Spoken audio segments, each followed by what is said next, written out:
Hello fish fools, Jeff here.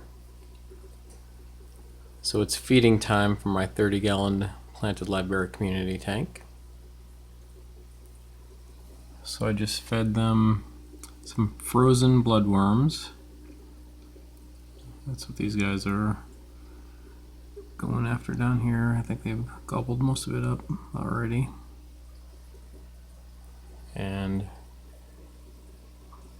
here on the glass right there and right there, those are Sera Spirulina tablets. These veggie tablets. And I also fed them some Cobalt Ultra Pellet Guppy food, as well as Cobalt Ultra Pellet Smartemia.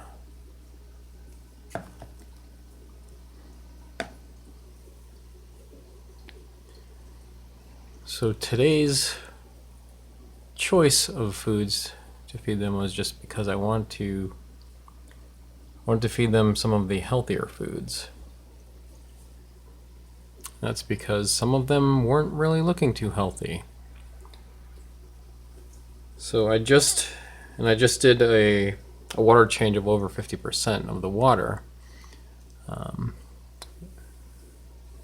that's because I had found some of my fish have died, several of them. I noticed that some of them were flashing, and that's where they rub their body against, plants or whatever they can, as if they are trying to scratch an itch. And some of them were kind of shimmying, where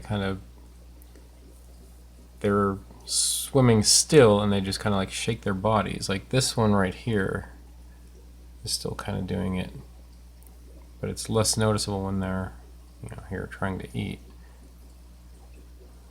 Maybe I should have waited, kind of showed it as an example before they were eating. But it's kind of like some of them were doing, like, if you've ever gone to a PetSmart or a Petco would be a good example, I guess, or even some fish stores where you see a bunch of a group of fish like up in the corner just kind of still, and they're kind of like shaking. They just don't look healthy. That's what some of my fish were doing. And I noticed the last couple of days I've found some dead fish, which is more than usual. I mean, having so many fish, with mostly livebearers that have short lifespans, you're gonna have fish die every once in a while. But here and there, I'll find a fish dead. But the last couple of days it was more than usual, and it just set off red flags. So I did tested the water, but everything seemed okay. Nothing out of the ordinary, as water parameters in line with how they have been all along, since I've in the over 2 years since I've had this tank set up, and all along the fish have been fine with that. So maybe one possibility is they were just a lot of them getting old around the same time, because I do notice some of them are kind of elderly. I know this is getting up there in age right there, a few of these, but at the same time some of them are still healthy.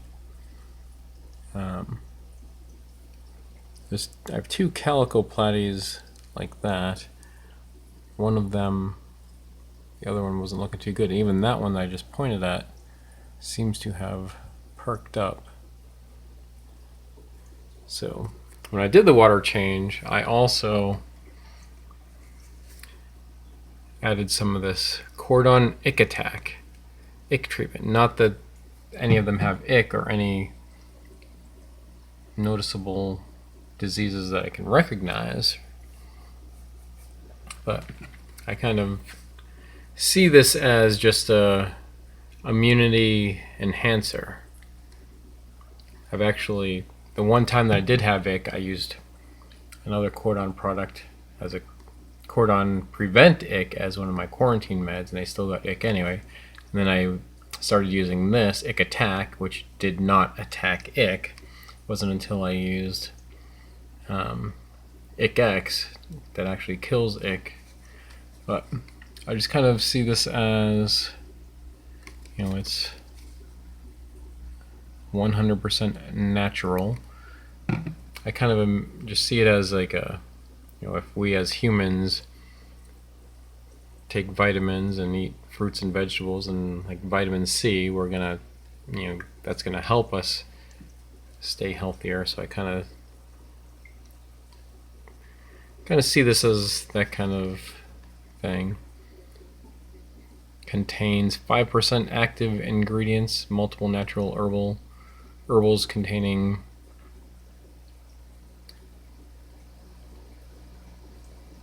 that naphthoquinone and 95% inert ingredients, whatever the hell that means, if that's supposed to be good, whatever. But yeah, but having done that, I think after doing the water change, adding that, getting them some healthy foods, I think they're perking up, so hopefully that's all it was. Just a difference maker there. And what's different than anything all along, like another concern that I have is maybe, and there's such a thing as old tank syndrome.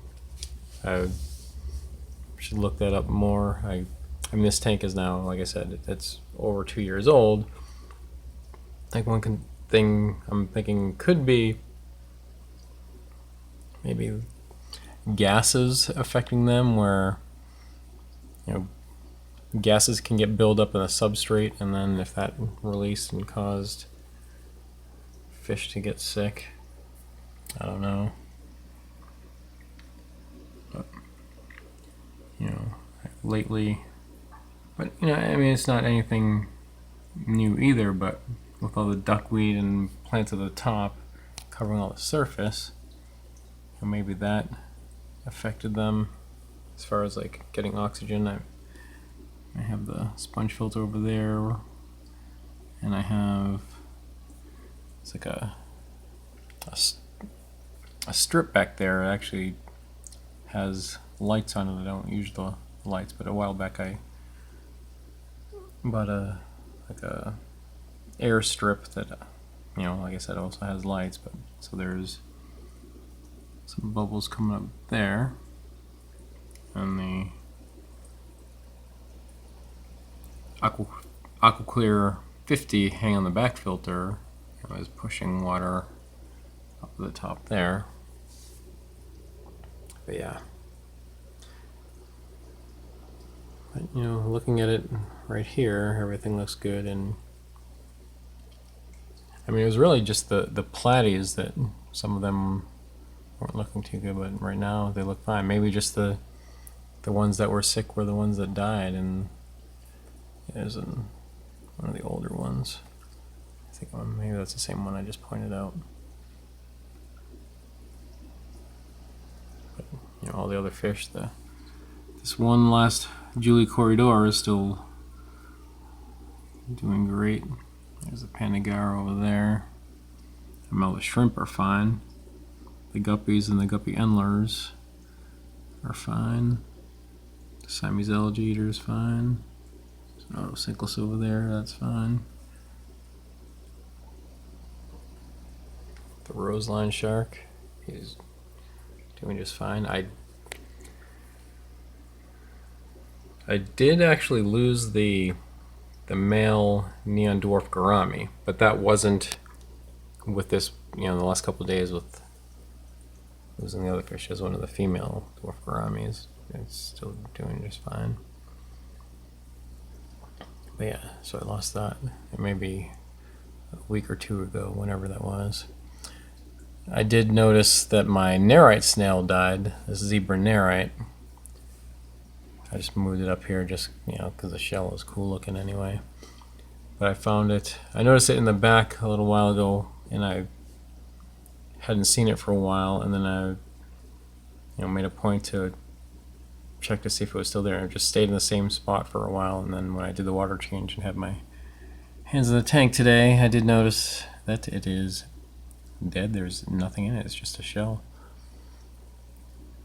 And another thing I did too is I added that catappa leaf back there. I mean, those have good, supposed to be have soothing properties, I guess. I don't know how to describe it, but it's supposed to help with good health of fish and shrimp.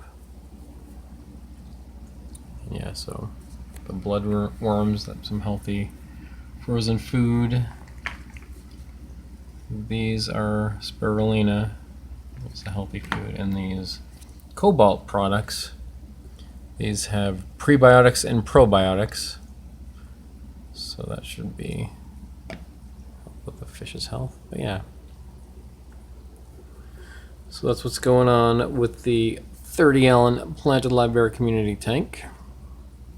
Haven't really showed this tank as much lately. I mean, a lot of my focus was on my newest tank, my 29-gallon sailfin, molly, and swordtail community tank.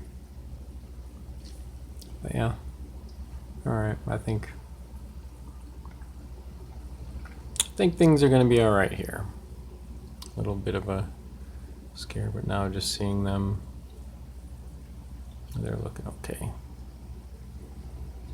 Maybe a few older ones, not so much, but yeah. Alright. Well, that's enough rambling for now. And remember, I'm Jeff, and I enjoy fishies. Thanks for watching.